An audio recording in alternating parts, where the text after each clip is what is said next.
Isa kong guro sa isang pampublikong paaralan dito sa probinsya. Tawagin mo na lang akong Teacher Ana. Ilang taon na akong nagtuturo sa paaralan ito. At masasabi kong marami na akong karanasan. Pero ang isa sa hindi ko makalimutan ay ang isang kakaibang pangyayari tuwing gabi. Madalas akong nag-overtime sa trabaho, lalo na kapag may mga papel na kailangang i-check o mga lesson plan na kailangan tapusin. Isang gabi, naisipan kong manatili sa paaralan upang matapos ang mga gawain. Tahimik ang buong paligid. Ang tanging ilaw lang na bukas ay ang nasa faculty room. At ang ingay ng mga kuliglig sa labas ang naging kasama ko sa magdamag. Habang abala ko sa pagsusulat, napansin ko ang kakaibang tunog sa labas ng pinto. Parang mga yabag ng sapatos na papalapit. Napatingin ako sa orasan. 10:00 na ng gabi. Sino kayang naroon sa ganitong oras? Tumayo ako at binuksan ang pinto. Pero wala akong nakita. Bumalik na lang ako sa trabaho at sinubukang baliwalain ang nangyari. Makalipas ang ilang minuto, narinig ko na naman ang mga yabag. Sa pagkakataong ito, mas malakas at mas malapit. Bumalik ako sa pinto at nang silipin ko, wala pa ring tao. Kinabahan ako pero pilit kong iniisip na baka guni-guni ko lang yon dahil pagod na ako. Habang inaayos ko ang mga papel, biglang sumigaw ang mga speaker ng intercom sa paaralan. Isang malakas na static sound ang bumalot sa buong paligid na sinundan ng boses ng isang bata. Hindi ko maintindihan ang sinasabi niya pero tila umiiyak siya. Nanlamig ako. Alam kong wala nang ibang tao sa paaralan maliban sa akin. Nagmadali akong ipak ang gamit ko. Sa gitna ng pagmamadali, napansin kong gumagalaw ang isa sa mga kortina sa classroom kahit na wala namang hangin. Pinilit kong huwag pansinin iyon at tumungo sa pinto. Pero bago ako makalabas, biglang nagsara ito ng malakas. Halos mapasigaw ako sa takot.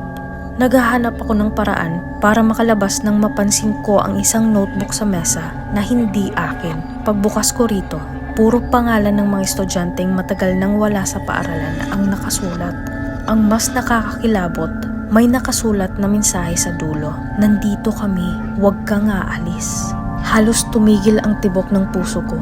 Ang paligid ay biglang tumahimik at ang tanging naririnig ko na lang ay ang bilis kong paghinga.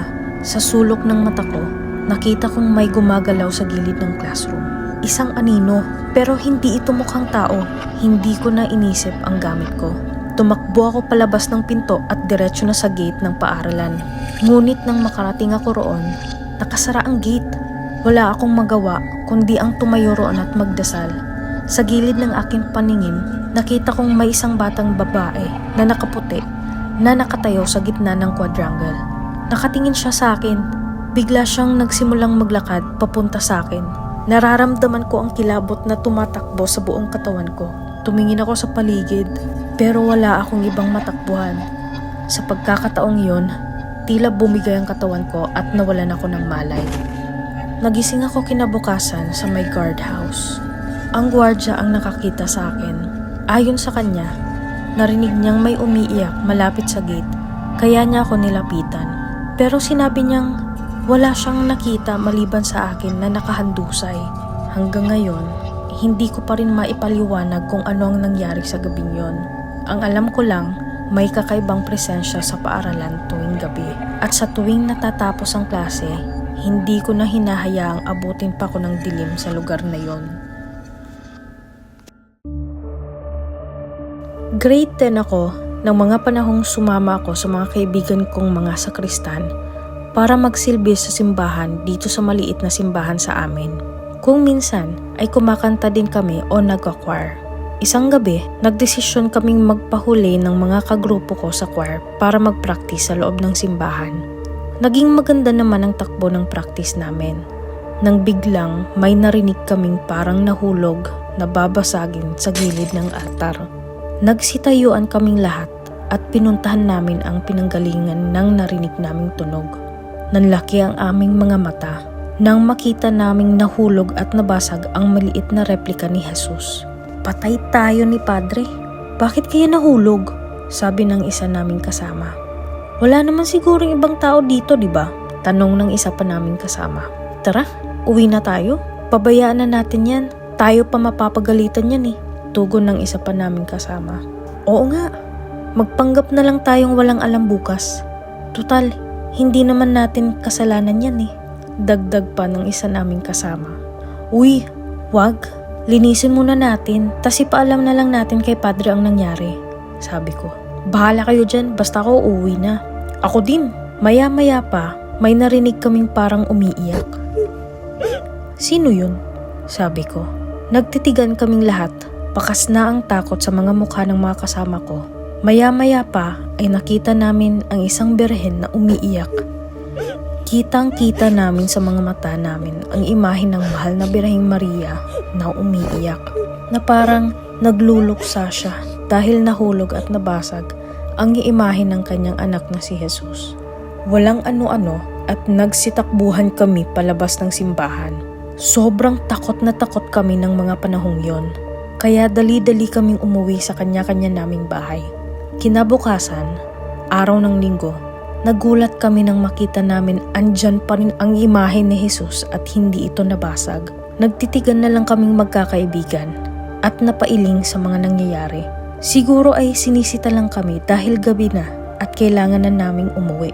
Mula ng pangyayaring yon, hindi na kami nagpapaabot pa ng gabi sa loob ng simbahan na kami-kami lang. Baka kasi maulit na naman ang nangyari sa amin ng gabing yon. Matagal ko nang naririnig ang mga kwento tungkol sa San Juanico Bridge. Ang sabi nila, sa gabi raw may mga anino sa tubig na sumusunod sa mga dumadaang sasakyan. Pero ang karanasan ko noong nakaraang bagong taon ay higit pa sa mga kwento. Kasama ko ang mga kaibigan ko noon, sina Carlo at May. Napagkasunduan naming dumaan sa tulay bago magbagong taon para lang maiba ang trip. May dala pa kaming sound system para mas masaya. 11:00 ng gabi nang makarating kami sa gitna ng tulay. Napakaganda ng tanawin. Ang ilog ay sumasalamin sa liwanag ng buwan.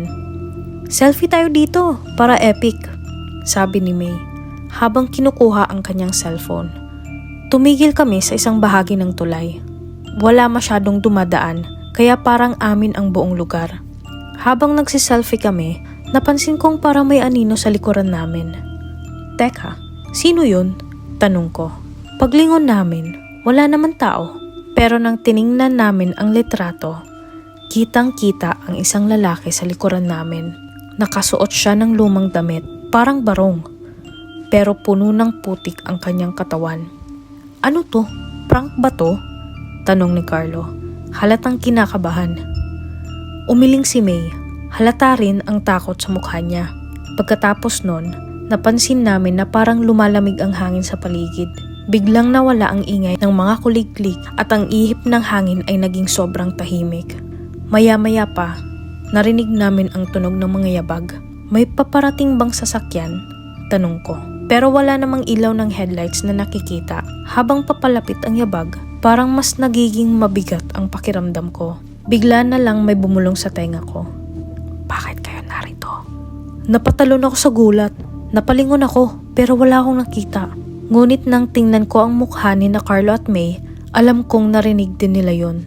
Nagmadali kaming bumalik sa sakyan. Habang papalayo kami, napansin namin ang isang babaeng nakatayo sa gitna ng tulay, nakasuot ng puting damit. Tila nakatitig siya sa amin.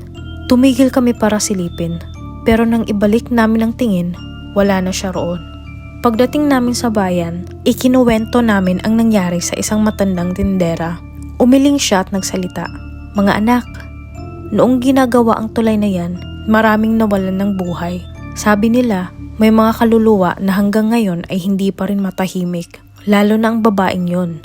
Sinasabi nila na siya ay isa sa mga nawalan ng mahal sa buhay noong mga panahon ng construction. Simula noon, hindi ko na kayang dumaan sa San Juanico Bridge tuwing gabi. Parang nararamdaman ko pa rin ang mga yabag at ang malamig na bulong na boses na yon.